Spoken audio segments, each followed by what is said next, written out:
salário do pecado é a morte, então que haja morte. Isso é justiça. Mas que não morra o pecador. Isso é amor. E o nosso Deus nos ensina que justiça se faz com amor. Há muito que se pode aprofundar e refletir sobre as consequências e implicações dessa compreensão da cruz do Calvário. Mas hoje eu quero sublinhar apenas uma. Esta maneira como Deus nos ensina a fazer a justiça no mundo. A saber, fazendo-a com amor. O que isso significa? Significa que num mundo onde o mal existe, onde o mal é possível, onde o mal está em ação, para promovermos a justiça do jeito de Deus, alguém precisa assumir o dano, o ônus. Alguém precisa se sacrificar. É o que Deus nos ensina com o seu ato de amor. Ele interrompe o ciclo da maldade, a prática da maldade, o desenrolar da maldade.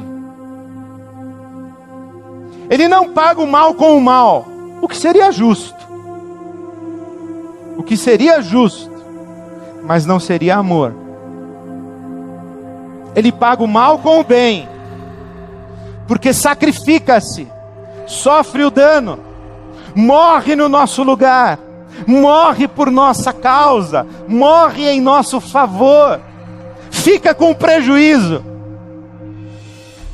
para que nós tenhamos vida. É assim que Deus faz. E é assim que devemos fazer. Aprendi essas coisas com meu amigo Ariovaldo Ramos, que está sentado aqui. Estávamos lá em Natal, falando a um grupo de pastores, depois abrimos para perguntas, e alguém disse assim: por que Deus não acaba logo com o mal? E eu falei: essa é fácil, Ari, vai você. E o Ari foi e disse o seguinte: Deus não acaba com o mal, porque o mal não existe. Aí eu cocei o queixo, olhei para os pastores com um cara de que é óbvio, vocês, é claro que vocês entenderam. Ari, explique melhor para eles, acho que eles não entenderam.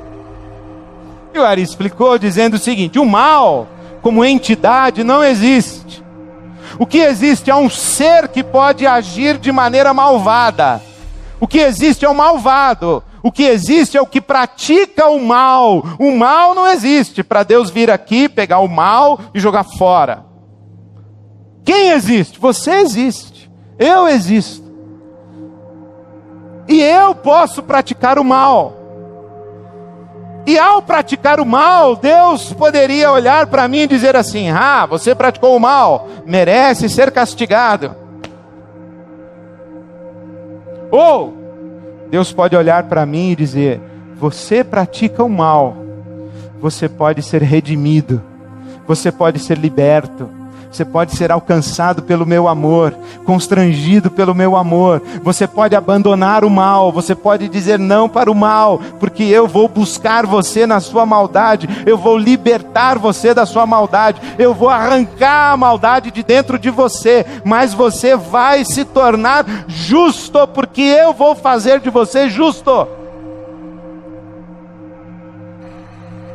É isso que o Evangelho diz para nós. E se Deus nos trata assim, é assim que devemos tratar os outros. Nós bem podemos fazer justiça naquela base do olho por olho, dente por dente, lembram-se? Isto é, você levou um tapa na cara, bate de volta. Usa aquele versículo que o irmão lá do norte usou. Era um valente que batia em todo mundo e falou que virou crente. E chegou um sujeito e falou: quero ver se você vai mostrar que é crente mesmo. E deu-lhe um tapa na cara. Ele pegou a peixeira e... Mas você não era crente? Disseram os outros do bar. Ele falou: mas a Bíblia diz: batei e abrir-se-vos-á. Você pode levar um tapa na cara e mandar de volta outro tapa. Você pode ser ferido com palavras e ferir de volta com as suas palavras. Você pode ser xingado e xingar de volta. Pode. É justo. Mas não é amor. É justo, mas não interrompe o ciclo de maldade e de violência. Se você quiser fazer justiça do jeito que Jesus nos ensinou, levou um tapa, vire a outra face. Foi agredido em palavras, lembre-se o que diz a Bíblia Sagrada. A palavra dura, áspera, suscita a ira. A palavra branda desvia o furor. Você pode pagar o mal com o mal, mas não foi assim que Deus nos ensinou. Pague o mal com o bem. Sofra o dano. Alguém tem que parar esse ciclo de violência e maldade. E alguém tem que sofrer e se sacrificar para que esse ciclo seja interrompido. Eu lembro na escola que a gente tinha aquela brincadeira infeliz e sem graça de dar um tapa na cabeça do sujeito da frente e dizer assim: passa para frente, não quero volta. E todo mundo tapa para frente, passa para frente, não quero volta. Alguém tinha que ficar com o tapa e não passar o tapa para frente. Assumir o dano, assumir o prejuízo, não descontar e acabar com a brincadeira sem graça. Uma brincadeira que, se a gente deixar acontecer, ela vai se multiplicando e daqui a pouco não é mais uma brincadeira sem graça, é um processo de destruição coletiva. Quem não cala dentro de casa alimenta a violência e a agressão. Alguém tem que calar. Alguém tem que perdoar.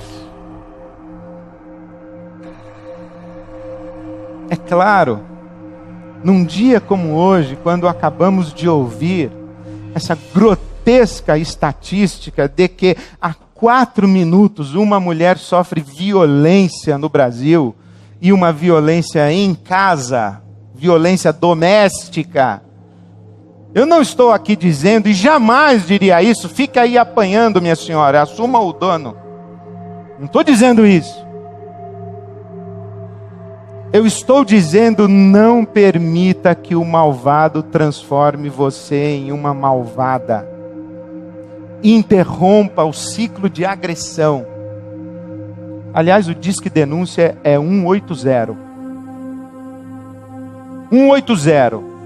Disque Denúncia. Interrompa o ciclo de agressão, mas não agrida, não revide, não deixe o seu coração ser cheio do mal, não respire ódio, vingança. O mal terá triunfado na sua vida, fazendo o pior que o mal pode fazer contra você, que não é fazer mal contra você, é transformar você num malvado e numa malvada.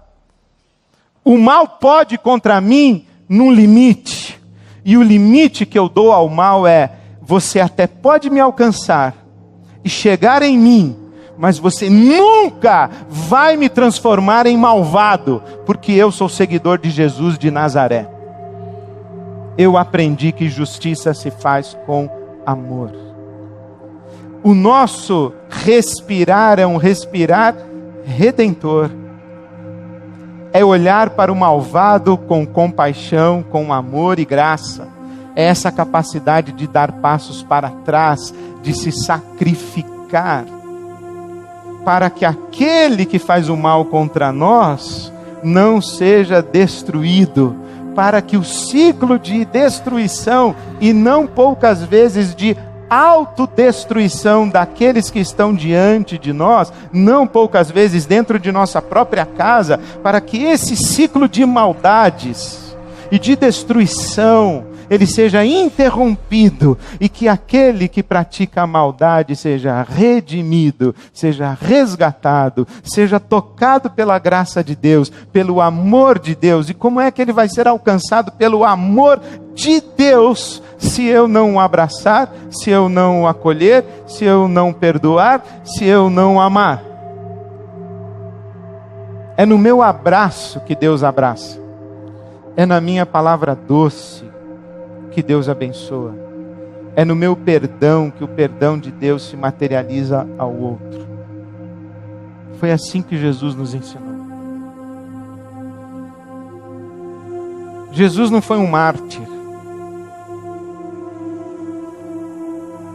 Jesus foi Deus na pessoa de seu Filho, assumindo a plena consequência do nosso pecado, a saber, a morte, por amor a nós, em o nosso lugar. Mas como a Bíblia Sagrada diz que o salário do pecado é a morte, Jesus não tinha pecado, logo era impossível que a morte o pudesse reter. Por isso Deus o ressuscitou ao terceiro dia. E a palavra final em todo o universo não é morte, é vida. É vida. E somos convidados hoje à noite a ter não apenas fé em Jesus, mas também a ter a fé de Jesus. E qual é a fé de Jesus?